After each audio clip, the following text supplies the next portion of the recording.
पुनः एक बार आप सभी का स्वागत है कणाद केमिस्ट्री में। मैं डॉक्टर अभिषेक कुमार पांडे।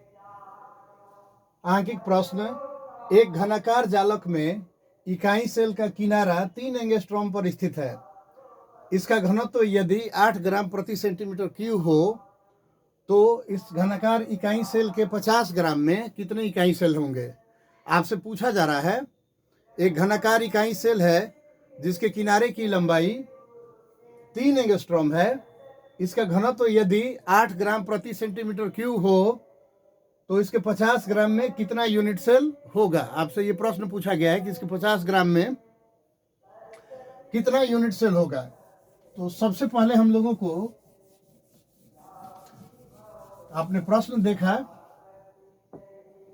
सबसे पहला काम करते हैं, जब इस प्रश्न का आंसर बनाएंगे तो देखेंगे किनारे की लंबाई दी गई है। किनारे की लंबाई दी गई है क्या, यूनिट सेल के किनारे की लंबाई दी गई है।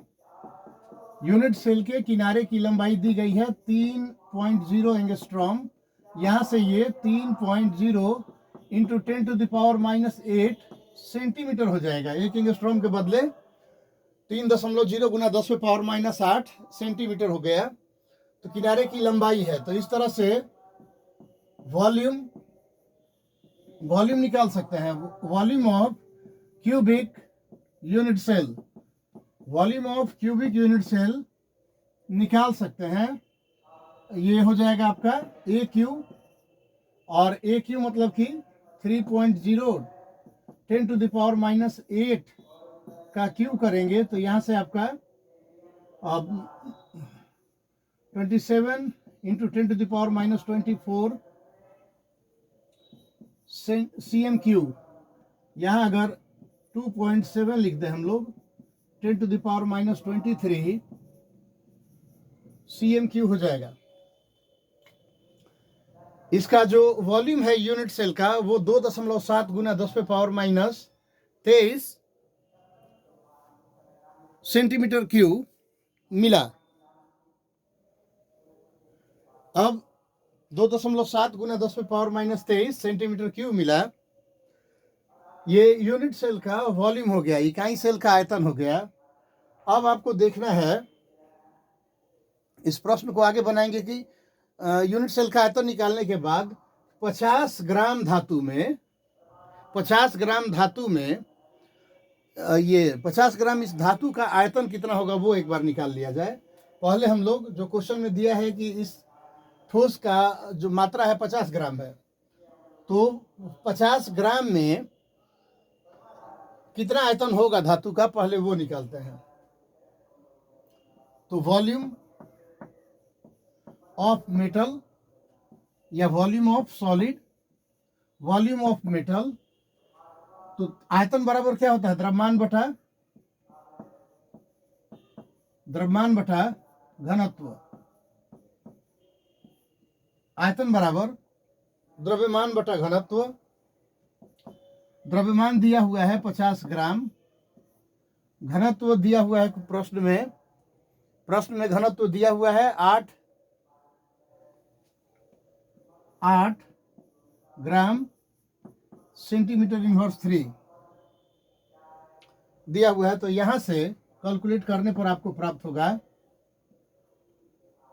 8 से 6 बार में 48, तो ये आपका 6.2 मिल बचा, और वहां से फिर 0 रखते हैं तो 2 बार में 16, फिर 4, तो फिर आपका 5 बार में 6.25 CM क्यूब, 6.25 CM क्यूब।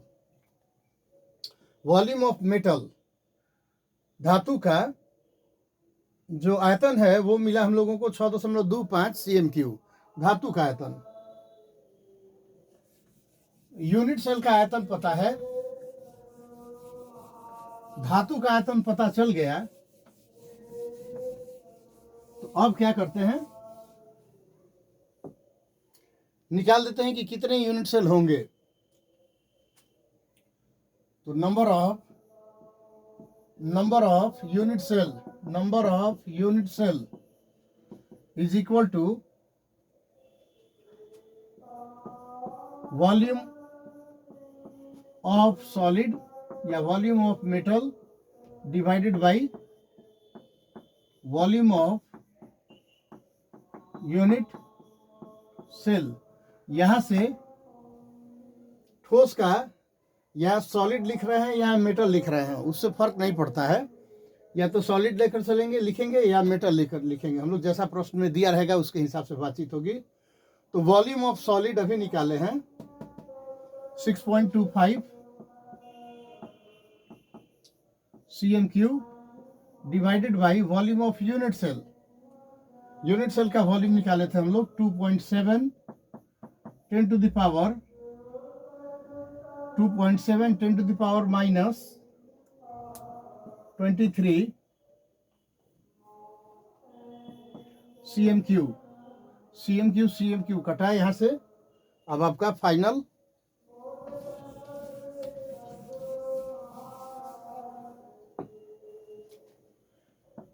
देखिएगा, ये 10 टू द पावर 23 हो जाएगा दूसरे तरफ जाकर, और 2.7 6.25 में भाग देने पर 2.3 2.4 के करीब रहना चाहिए। इसका जो आंसर आएगा वो 6.25 में 2.7 से भाग दे रहे हैं, तो इसका आंसर करीब करीब 2.3। उसके बाद कुछ होगा, ये आया number of unit cell. Number of unit cell इतना ज़्यादा होगा, इस धातु के 50 ग्राम में नंबर ऑफ यूनिट सेल इतने अधिक होंगे।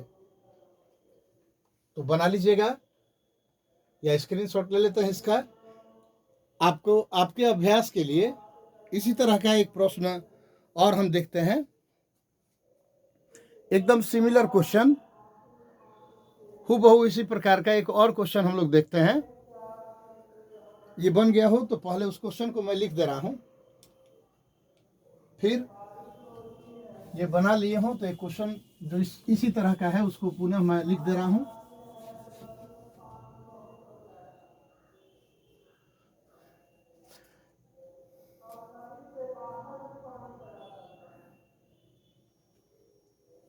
अगला क्वेश्चन दिया हुआ है, एक धातु के प्रत्येक किनारे की लंबाई, एक धातु के प्रत्येक किनारे की लंबाई 2.88 2.88 एंगस्ट्रॉम तथा इसका घनत्व तथा इसका घनत्व 7.2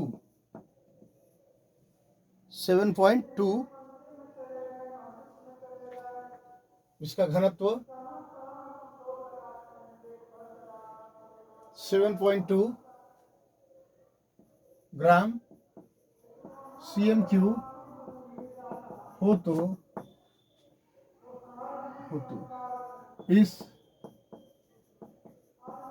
धातु के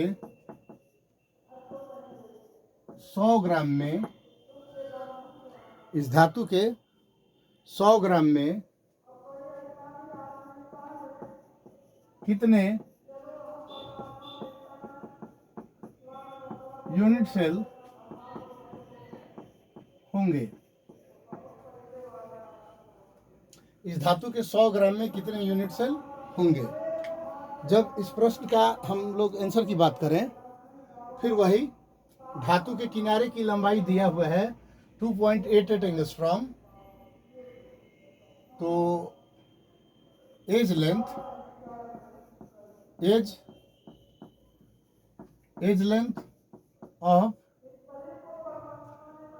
लेंथ ऑफ क्यूब दिया हुआ है 2.88 एंगस्ट्रॉम यानी 2.88 into 10 to the power minus 8 cm. Therefore, volume of unit cell, AQ होता है तो 2.88 10 to the power minus 8 का होल क्यू हो जाएगा. यहां से 2.88 इसका होल क्यू करेंगे तो वॉल्यूम ऑफ यूनिट सेल होगा. इसे बनाइए. मैं कैलकुलेट करता हूं इसे. 2.88 ये तो इजी है, आसान है. 10 to the power minus 24 और वॉल्यूम है तो CMQ होगा. और 2.88 इसको उतार लेंगे या स्क्रीनशॉट लीजिएगा या बनाएंगे इसे.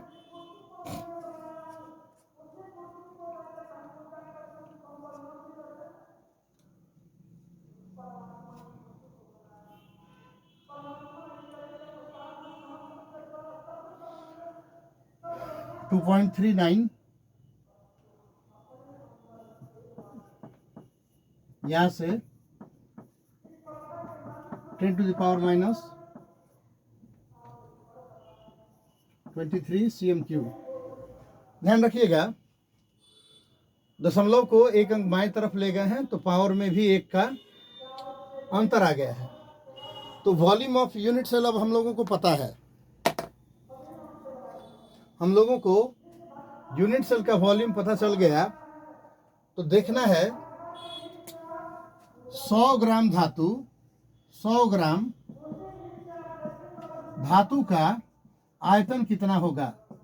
100 ग्राम धातु का आयतन, तो आयतन बराबर द्रव्यमान बटा घनत्व. यहां से द्रव्यमान है 100 ग्राम और घनत्व 7.2 है.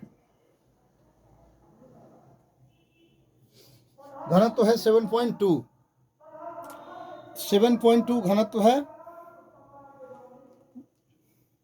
तो यह आएगा 13.89 CMQ. 13.89 CMQ. Therefore, total unit cell तो volume of metal divided by volume of unit cell. बनाइए. वॉल्यूम ऑफ मेटल अभी निकाले 13.89 centimetre cube divided by volume of unit cell. Volume of unit cell 2.39 10 to the power minus 23 CMQ. ये आपका दोनों volume पता है. अब आपको सिर्फ डिवाइड करना है और आंसर आ जाएगा. तो यहां देखिए क्वेश्चन लिखते वक्त कुछ कट रहा है, आप सुन लीजिएगा फिर से. एक धातु के प्रत्येक किनारे की लंबाई 2.88 एंगस्ट्रॉम तथा इसका घनत्व 7.2 ग्राम पर सेंटीमीटर क्यूब पर CMQ हो तो इस धातु के 100 ग्राम में कितने यूनिट सेल होंगे. आपसे पूछा गया है यही. तो प्रश्न हुआ, उसका आंसर हम लोग बनाएं. अब काम करना है आपको.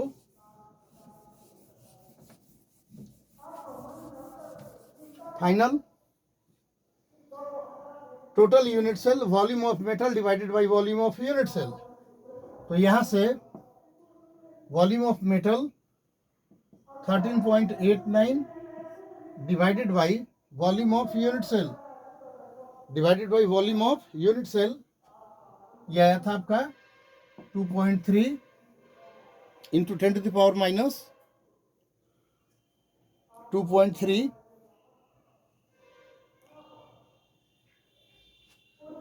Into 10 to the power minus 23. यहां से कैलकुलेट करने पर 10⁻⁻23 जो है वो सबसे पहले 10⁻23 हो जाएगा, और 2.39 है, ये करीब करीब 14 है, तो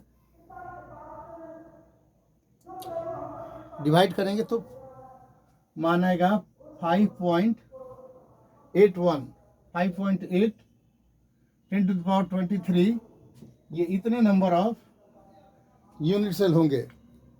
तो प्रश्न को ध्यान में रखिएगा। अगर इस तरह से प्रश्न पूछा जाता है कि जब किसी यूनिट सेल के किनारे की लंबाई दी गई हो, किसी क्यूबिक यूनिट सेल के किनारे की लंबाई दी गई हो, उसका घनत्व दिया गया हो, और उस धातु का या उस सॉलिड का अमाउंट दिया गया हो ग्राम में, तो पहले इकाई सेल का वॉल्यूम निकाल लेते हैं, फिर उस धातु का वॉल्यूम निकाल लेते हैं, और धातु के वॉल्यूम में इकाई सेल के वॉल्यूम से भाग देंगे, तो total number of unit cell कितने होंगे उसमें, ये हम लोगों को ज्ञात हो जाएगा। फाइनल कैलकुलेशन एक बार अपने कॉपी में करेंगे। मिलते हैं हम लोग आगे फिर इसी तरह के अन्य न्यूमेरिकल के लिए या इससे भी और महत्वपूर्ण टॉपिक के लिए फिर आगे मिलते हैं। हमसे जुड़ने के लिए धन्यवाद। और सारे विद्यार्थी मेहनत कीजिए। आप में से कुछ बहुत एक्टिव हैं और कुछ लोग की एनर्जी कम हो रही है। आपकी एनर्जी क्यों हो रही है, ये चिंता की विषय है। हम लोगों का ऊर्जा कम हो तो कुछ समझ में आता है, आपका ऊर्जा कम होने के पीछे कोई कारण नज़र नहीं आता है। बात को सीरियसली लेंगे, न्यूमेरिकल को खुद से भी बना कर देखेंगे। इसे आगे कोई प्रॉब्लम हो तो प्रश्न मेरे पास ऑनलाइन ऑफलाइन पूछ सकते हैं, कमेंट के माध्यम से भी। धन्यवाद। जय हिंद।